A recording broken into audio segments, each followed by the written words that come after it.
এটা ফিল করি যে আসলে স্ত্রীদের সাথে কঠোর হয়ে কোনো লাভ নেই। বিয়ে তো করে ফেলেছেন, এখন বিয়ে করাটা যত সহজ, মুক্ত হওয়া এত সহজ না। ঠিক আছে, একবার করে ফেললে ব্যাস করে ফেলছেন, সারা জীবন এখন টানতে হবে।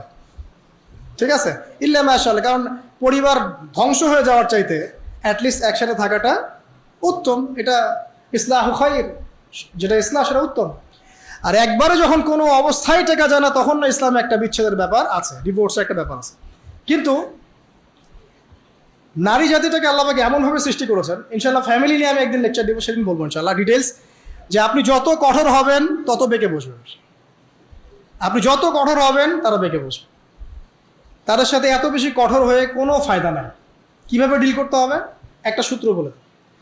আপনি আপনার মেয়ের প্রতি যেমন, আপনার যেটা মেয়ে থাকে 5 বছর বয়স, 10 বছর বয়স, 2 বছর বয়স, একটা মেয়ের সাথে আপনার সম্পর্ক কেমন? খুব মিষ্টি সম্পর্ক। এইভাবে যদি আপনি স্ত্রীর সাথে থাকতে পারেন, আপনি ফ্যামিলি লাইফে হ্যাপি। আর যদি অন্য কোনো পলিসিতে যান, খুব কঠোরতায় আরোপ করেন, হ্যাঁ, বয়কট করেন, কথাবার্তা বন্ধ, খাওয়ার দাওয়ার বন্ধ, এই বাসা চলে গেল ব্রিফকেস নিয়ে, আপনি আবার এখানে, এগুলো চলতে থাকলে আপনি না দিনের কাজ করতে পারবেন আর না দুনিয়ার কাজ করতে পারবেন। তো এখানে সবর ছাড়া কোনো নসিহত নেই, মানে সবরই সবর, ধৈর্য চূড়ান্ত পরীক্ষা দেওয়া লাগবে এখানে। আর দুনিয়াতে যদি এভাবে একটু কষ্ট করে চলতে পারেন, জান্নাতে হুর অপেক্ষা করছেন সব। ঠিক আছে, তো একটা নসিহত করলাম, আপনার স্ত্রীর সাথে মেয়ের মতো করে মেশেন।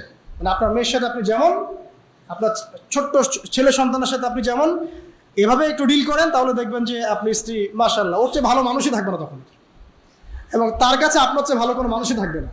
ঠিক আছে, আল্লাহ পাক পরিবারগুলোকে সুখী করুন, দোয়া করি। কারণ পরিবারের ভাঙনটা এখন খুব বেশি হচ্ছে, প্রায় পরিবারে ডিভোর্স এবং পরকীয়া। এখান থেকে দূরে থাকতে হলে আমাদেরকে কিছু ইসলামিক মোটিভেশন দরকার আছে। আল্লাহ পাক আমাদেরকে বোঝার তৌফিক এনায়েত করুন, আমিন। এক পরিবারে ব্যয় সাধ্যমতো করুন। শেষের 2টা নবীজি বলেছেন, আদবের লাঠি উঠিয়ে নিও না। আদবের যে লাঠিটা আছে, এটা পরিবার থেকে উঠিয়ে নিও না, কারণ পরিবারের শাসন বলে একটা কথা থাকতে হবে। সব কিছু যদি আপনি একদম ওপেন করে দেন সবার জন্য, যা ইচ্ছা তাই করুক, তাহলে আপনার মূল্য থাকবে না, আপনার কথাকে কেউ দাম দিবে না। আপনি আপনার ওয়েট হারাবেন, পরিবারের মধ্যে অশ্লীলতা, ফাহেসা, বেপরদামি, দুনিয়াদারি ঢুকে যাবে। আর একবার ঢুকে গেলে আপনি খুব সহজে বের করতে পারবেন না। তাই শাসনের লাঠিটা থাকবে পরিবারে। আর সর্বশেষটা হচ্ছে, তাদেরকে আল্লাহ পাকের ভয় দেখাতে হবে, কারণ আল্লাহর ভয় সব কিছুর কেন্দ্র। যার মধ্যে আল্লাহর ভয় একবার ঢুকে গেছে, তাকে আর শাসন করা লাগবে? শাসন করা লাগবে না। কিন্তু যার মধ্যে একবার আল্লাহর ভয় ঢুকে যাবে, সে অটোমেটিকলি আল্লাহর পথে চলবে ইনশাআল্লাহ। এরপরের 3টা পরিবার সংক্রান্ত, এটা বলে শেষ করছি।